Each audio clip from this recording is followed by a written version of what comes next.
আসসালামু আলাইকুম ও রহমতুল্লাহি ওবারাকাতুহু।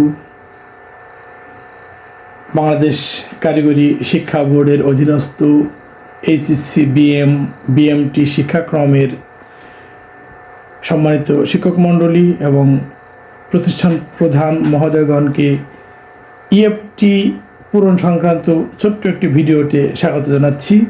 আমি ডক্টর মোহাম্মদ হাবিবুর রহমান, প্রভাষক গণিত, আদর্শ কারিগরি ও বাণিজ্যিক কলেজ, বোয়ালিয়া, রাজশাহী।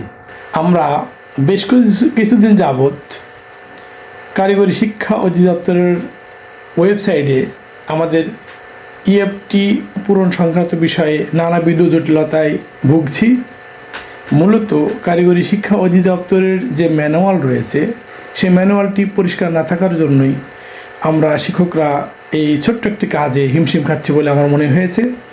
এ প্রেক্ষিতে বিভিন্ন প্রতিষ্ঠান থেকে আমার কাছে ফোন এসেছে। সেই ফোনের প্রেক্ষিতে আমার মনে হলো যে এই পূরণের বিষয়টি সহজ করে সবার সামনে উপস্থাপন করাটা একটা জরুরি বিষয়। সে কারণে আজকের এই ভিডিও। সকলকে স্বাগত জানাচ্ছি। শুরুতে কারিগরি শিক্ষা অধিদপ্তরের যে ওয়েবসাইট রয়েছে সেই ওয়েবসাইটে ঢুকতে হবে, techedu.gov.bd। তো এই ওয়েবসাইটে ঢোকার পরে আমরা জাস্ট সেখান থেকে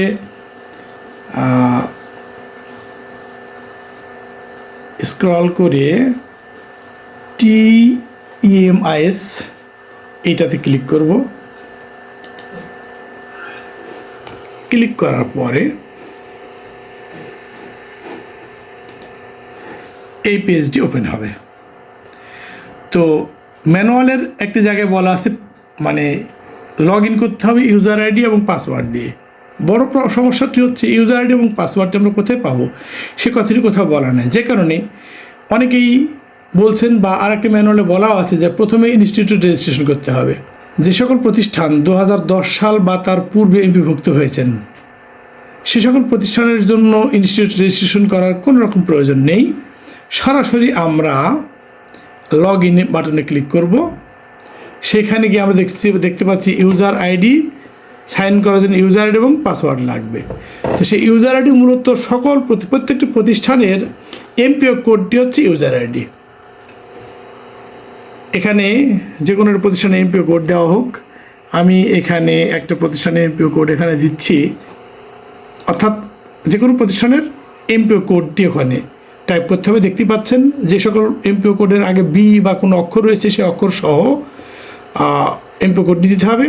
আর তার শেষে ডিফল্ট পাসওয়ার্ড, যেটা কারিগরি শিক্ষা অধিদপ্তর ইস্যু করেছে কিন্তু কাউকে প্রকাশ করেনি, সেই পাসওয়ার্ডটি ছিল 123456। এই পাসওয়ার্ডটি সবার জন্য। আর তারপর দেখতে পাচ্ছি আমরা নিচে একটি প্লাস অপশন রয়েছে, এটা দুটো সংখ্যা যোগ করলে যা হয় সেটা আমরা এখানে দিব 108। ওকে, এখন দেখছি আমরা সাইন ইন বাটনটি অ্যাক্টিভ হয়ে গেছে। ক্লিক করলেই আমরা দেখুন ওই প্রতিষ্ঠানে ঢুকে যেতে পারবো। আমরা একটা প্রতিষ্ঠানে এখানে ঢুকে গেছি। এই ঢুকে যাওয়ার পরে এবার আমাদের কাজ হবে যেটা ইনস্টিটিউট যেখানে রাখা হয়েছে এখানে ক্লিক করতে হবে। ক্লিক করার পরে ইনস্টিটিউট ইনফরমেশন সেখানে ক্লিক করতে হবে। করার পরে আমরা জাস্ট বাম দিকে একটু চলে যাব। বাম দিকে যে ভার্টিক্যাল যে বারগুলো রয়েছে সেখান থেকে আমরা ফাইন্যান্সিয়াল ইনফরমেশনে ক্লিক করলে এখানে একটা ব্যাংক রাউটিং নাম্বার নেওয়ার জন্য একটা ঘর আসবে। আমরা এখানে অলরেডি এটা পূরণ হয়ে গেছে বলে দেখাতে পারছি না। রাউটিং নাম্বারটা দেওয়ার পরে সেভ করলে সেটা ডিজি কর্তৃক অ্যাপ্রুভের জন্য ওয়েটিং হলুদ রঙের একটা লেখা আসবে এরকম জায়গাতে। সেটা যখন অ্যাপ্রুভ হবে, অ্যাপ্রুভ হওয়ার পরে দেখতে পাচ্ছি আমরা এটা অলরেডি অ্যাপ্রুভ হয়ে গেছে। এই অ্যাপ্রুভ হওয়ার পরে কি করতে হবে, এফটিতে ক্লিক করার পরে আমাদেরকে বাম দিকের এখানে যে এমপিও ইনলিস্টেড এমপ্লয়তে ক্লিক করতে হবে। করলে তাদের লিস্টটা এইভাবে ওয়েবসাইটে দেখা যাবে। অতঃপর আমাদের এই ডান দিকের এই বাটনটা ক্লিক করলে এখানে ক্লিক করে আমাদের টিচার ইনফরমেশনটা ওই শিক্ষকরা করার পরে অ্যাক্টিভ করতে হবে।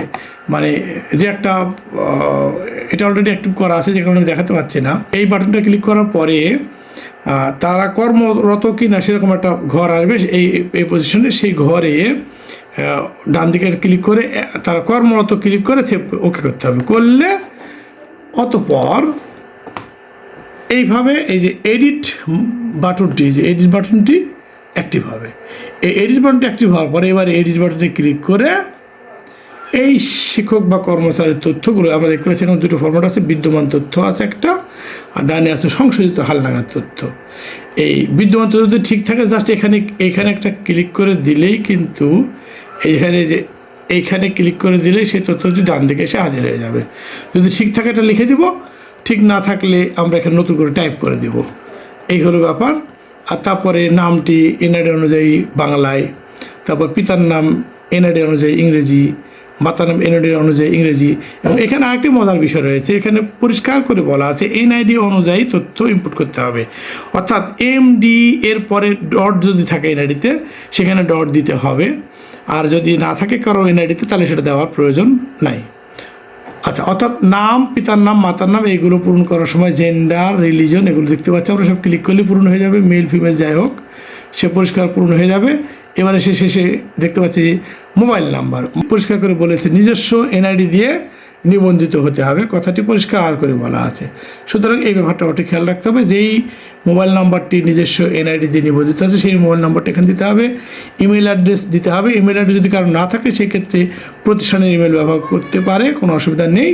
তারপর পে কোড, এখানে পে কোডটা অলরেডি আমরা দেখতে পাচ্ছি এই ক্যান্ডিডেটের পে কোড 14, তো সেই 14 কোডটি এখানে ক্লিক করলেও ডান দিকে চলে আসবে, এটাও হতে পারে, অথবা না হলে এখান থেকে ক্লিক করা যেতে পারে। আর বেসিক স্যালারিটি এমপিও শিট দেখে, বর্তমান লাস্ট মাসের এমপিও শিট দেখে কত স্কেলে সে বেতন পাচ্ছে, বেসিক যেটা ওখানে এমপিও শিটে দেওয়া আছে সেই বেসিকটা দেখে সেইটা ক্লিক করে ওকে করতে হবে।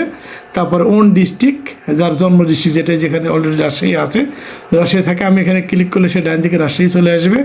এই তো রাশি চলে এসেছে আমরা দেখতে পাচ্ছি। এই হবে। তারপর ন্যাশনাল আইডি নাম্বারটা পূরণ করতে হবে। এমপিও ডেটের পূরণের বিষয়টা হচ্ছে যে ডেটে সে এমপিও হয়েছিল যেই মাসে, তো এখানে দুটো বিষয় থাকছে যে এমপিও ডেট কি সেই মাসকে বোঝায় নাকি যে মাস থেকে এরিয়ার্স পেয়েছে সেটা বোঝায়। আমি অবশ্য এরিয়ার্স যে মাস থেকে পেয়েছি সেই মাসটাকে ব্যবহার করেছি। এটা বিষয়টি আরও পরিষ্কার ধারণা থাকলে আমার ভিডিওতে কমেন্ট করার জন্য অনুরোধ জানাবো। আর তারপরে যথারীতি ব্যাংক অ্যাকাউন্ট নাম্বার, যার আমরা তথ্য হালনাগাদ করছি তার নামটি এখানে দেওয়ার সময় কিন্তু মোহাম্মদ এমডি ফুল স্টপ দিয়ে ফুল নাম লিখতে হচ্ছে, কিন্তু এনআইডিতে ফুল স্টপ থাকা সত্ত্বেও ব্যাংক অ্যাকাউন্টের নাম যেখানে সেইখানে কিন্তু এমডি পরে ফুল স্টপ ব্যবহার করা যাবে না, পরিষ্কার করে বলে দিয়েছে এখানে ওই ম্যানুয়ালটাতে বলে দিয়েছে যে ব্যাংক অ্যাকাউন্ট টাইটেলের জায়গাতে কোনো রকম ডট কমা কিছু ব্যবহার করার জন্য শুধুমাত্র ক্যাপিটাল লেটার ব্যবহার করতে হবে। তারপর ব্যাংক অ্যাকাউন্ট দিয়ে আপডেটে ক্লিক করলেই আমাদের তথ্য একজন আপডেট হয়ে গেল। বিষয়টি এত সহজ হওয়ার সত্ত্বেও কারিগরি শিক্ষা অধিদপ্তরের ম্যানুয়ালটি পরিষ্কার না থাকার জন্য আমরা বেশ অনেক দিন থেকে ভুগছি। আশা করি ভিডিওটি সকলের জন্য বড় ধরনের উপকারী হবে। তো ধন্যবাদ সকলকে এই ভিডিওটি দেখার জন্য, এবং কারো কোনো গুরুত্বপূর্ণ মতামত থাকলে প্রদানের জন্য বিশেষ অনুরোধ জানাবো। ধন্যবাদ সকলকে। আসসালামু আলাইকুম ওয়া রাহমাতুল্লাহ।